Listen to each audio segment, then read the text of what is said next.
គ្រាន់តែបើកម៉ូមកគឺថាឡើងទំនងតែម្ដងចាក់ចូលចានណានិយាយពីថាទឹកគ្រឿងយើងឡើងខាប់បែបអ្នកបាត់ដំបងណាបងប្អូនយើងបុកដាក់លាយជាមួយនឹងទ្រាប់ពញងខ្ទឹមម្ទេសអីអញ្ចឹងទៅលក្ខណៈថាឲ្យខាប់ផ្ទាប់ជាមួយនឹងបន្លែស្រស់អញ្ចឹងនិយាយពីថាជាតិឆ្ងាញ់ណាស់ត្រូវជាមួយនឹងខែនេះហ่าបងប្អូនបន្លែស្រស់អីហ្នឹងណាគឺថាស្រួលខ្លាំងមែនតើជាពិសេសគឺផ្កាកាផ្លោកនេះឯងចំពោះគ្រឿងផ្សំធ្វើទឹកគ្រឿងមួយមុខនេះគឺថាហៀងច្រើនជាងការធ្វើទឹកគ្រឿងយើងធម្មតាបន្តិចបន្ទាប់មកទៀតខ្ញុំចាប់ផ្ដើមមកស្ងោរត្រីយើងណាដាក់លាយជាមួយនឹងលឹកក្រូចសើច 4-5 ស្លឹកដែរដើម្បីកាត់ក្លិនឆ្អាបចំពោះថ្ងៃនេះគឺថាខ្ញុំប្រើជាមួយនឹងចក្រាន2តែម្ដងដើម្បីឆាប់ហើយចក្រានក្រាស់នេះទុកសម្រាប់លីងជាមួយនឹងទ្រាប់ពញងខ្ទឹមសខ្ទឹមក្រហមជាមួយនឹងម្ទេសក្រៀមយើង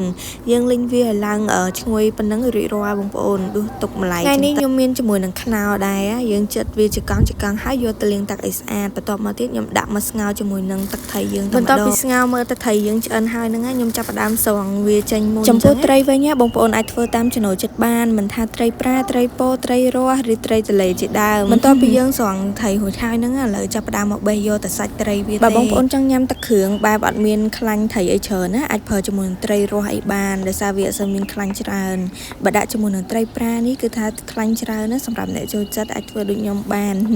បន្ទាប់មកទៀតយើងចាប់ផ្ដើមមកបុកទ្រាប់យើងបុកឲ្យរាងម៉ត់បន្តិចយើងដាក់គ្រឿងទេសចូលមានស្ករប៊ីចេងម្សៅស៊ុបអីអញ្ចឹងបន្ទាប់ពីបុកគ្រឿងយើងរាងម៉ត់តិចហ្នឹងខ្ញុំចាប់ផ្ដើមដួសសាច់ត្រីយើងដាក់ចូលតែម្ដងមូលហេតុដែលខ្ញុំយកត្រីប្រាមកធ្វើហ្នឹងបងប្អូនហើយដោយសារវាសាច់ច្រើនណោះហើយអត់សូវមានឆ្អឹងតូចណាមួយធ្វើជាមួយនឹងទឹកគ្រឿងអញ្ចឹងទៅវាឆ្ងាញ់ចំពោះទឹកគ្រឿងយើងនេះខ្វះអត់បានជាមួយនឹងសណ្តែកដីតែម្ដងបងប្អូនយើងដាក់តិចច្រើនអីតាមចំណូលចិត្តបានបន្ទាប់ពីយើងបុកគ្រឿងទាំងអស់ឲ្យល្មុតចូលគ្នាហើយហ្នឹងឥឡូវខ្ញុំចាប់ផ្ដើមមកដួសជាមួយនឹងទឹកស្ងោរត្រីយើងបងប្អូនដាក់កូនឆ្នាំងផ្សេងអញ្ចឹងទៅហើយខ្ញុំចាប់ផ្ដើមជ្រុំប្រហុកនេះយើងដាក់តិចច្រើនអីតាមចំណូលចិត្តដូចគ្នា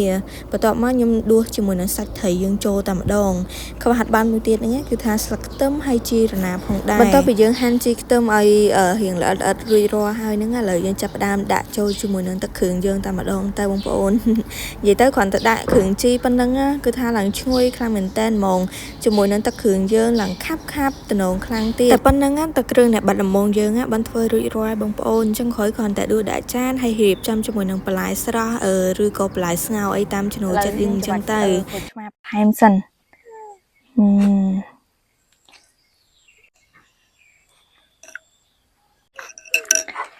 ថ្ងៃនេះមានជាមួយនឹងស្ពៃកញ្ញាញ់ផ្កាកាផ្លោកនេះសុទ្ធតែគ្រឿងឆ្ងាញ់យើងដាក់ជាមួយនឹងទឹកគ្រឿងយើងអញ្ចឹងមកនេះ